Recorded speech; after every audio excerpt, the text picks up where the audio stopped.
like a boat Lost lost at at sea, sea, with with no no sails, sails, not not a a breeze. breeze. I am drifting cold waters, no star to be seen. Stray Gods is a musical. There's also one where you can shape the songs in the middle of them, meaning it's also a narrative choice-based game. But honestly, if one single path of the branching narrative was chosen and put up on Broadway as a musical, I don't think anyone would bat an eye. It's an intriguing concept, one that's never really been done before. I first found out about Stray Gods by hearing composer Austin Wintory explain the concept on the podcast Play, Watch, Listen, which is, by the way, one of the best gaming podcasts on the internet. You're welcome. Seriously, watch it, it's great. The way he described it got me very hyped, and the game quickly became one of this year's most anticipated releases for me. This means I was very happy when developer Summerfall Games and publisher Humble Games were awesome and gave me a review copy. The game is a narrative experience, with choices to be made along the way that branch it into new permutations. But the interesting thing is that this happens inside the songs, and often several times in a single song. The story follows Grace, a singer in a band who lives at a flat with a roommate, a friend from college, the drummer named Freddie. During an open audition for more band members, in which they're not even sure they want one, a woman named Calliope shows up, and she sings a beautiful ballad together with Grace before leaving.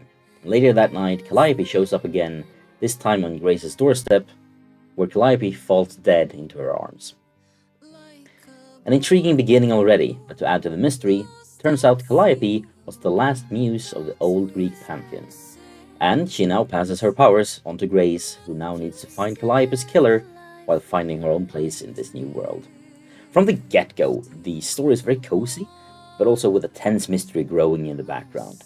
The characters are colorful and interesting, and they're certainly helped along further by the stellar cast, including big names like Troy Baker, Laura Bailey, Janina Gavankar, Felicia Day, Roll Coley, Ashley Johnsson, and a lot more big names. The game's art style also features a quite minimalistic animation style that, combined with the gorgeous painted scenes, make for a really nice visual representation that I'm sure will not suit everyone, however.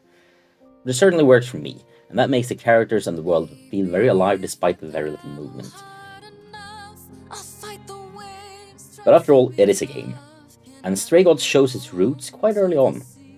The lead writer is David Gator, who worked, among other things, on Dragon Age and Mass Effect at BioWare. And the way the dialogue works in this game feels very much like an homage to the way it works in Mass Effect and Dragon Age. In between the songs and dialogue, you will find yourself at a map to travel between locations, and sometimes sort of a like point and click adventure style where you choose what to look at next. The dialogue wheel itself works great, and in certain situations you have three color-coded choices representing the different styles of Grace's personality, and picking a certain one of them can lead to other choices down the line opening up. The green, red, and blue choices represent charming, kick-ass, and clever. And these choices also affect the music, but we'll get into the music a little bit later. Because while the dialogue wheel is intuitive and works great, it also required a lot of times an extra flick of the stick to even get moving in the first place. I think this is a bug, and I think it will be fixed down the line, but nevertheless, it was a bit annoying. I've played with a controller and found a few menus, namely the map menu, where you select where to go next, to be a bit unintuitive to navigate with a controller. It's not bad, it's just not great. And it feels to me like this was built for a mouse and then adapted to work with a controller, and I think it could have been done a little bit differently.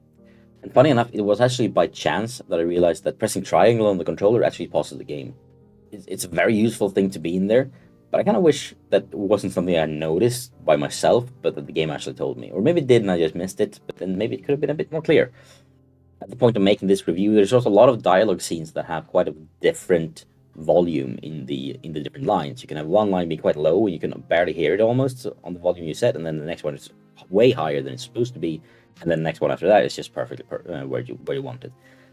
Again, this is a bug, and it's a bug that can be fixed and probably will be fixed. I think I even read somewhere that they are working on it. So this will be patched along the way. It might even be patched by the time you're looking at this video. But it was something that annoyed me a few times. But again, this is a musical, and Stray Gods' appeal and uniqueness definitely is the music. The music is created by Austin Wintory, Tripod, and the Australian musician Montaigne. It's poetic, it's engaging, and after all, it's also interactive, which kind of blows my mind. Each song branches off into new permutations within the song itself, often several times, so a 3-minute musical number is, behind the scenes, probably something more like 20 minutes written music or more. Branching a song into the Red kick-ass personality will not only change the lyrics, direction, and performance into being more kick-ass, will also add new instruments into the mix, and sometimes they can stay behind in later parts as well, even after different choices.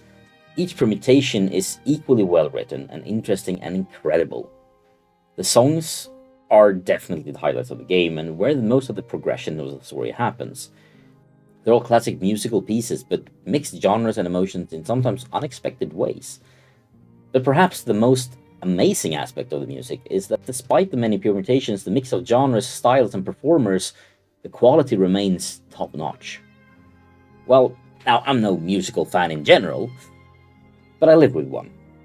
Halfway through the second song, my wife, who's a big musical fan, stood up from the couch where she was reading a book and said, "I'll have to leave the room because these songs are so good, I want to play the game as well at some point."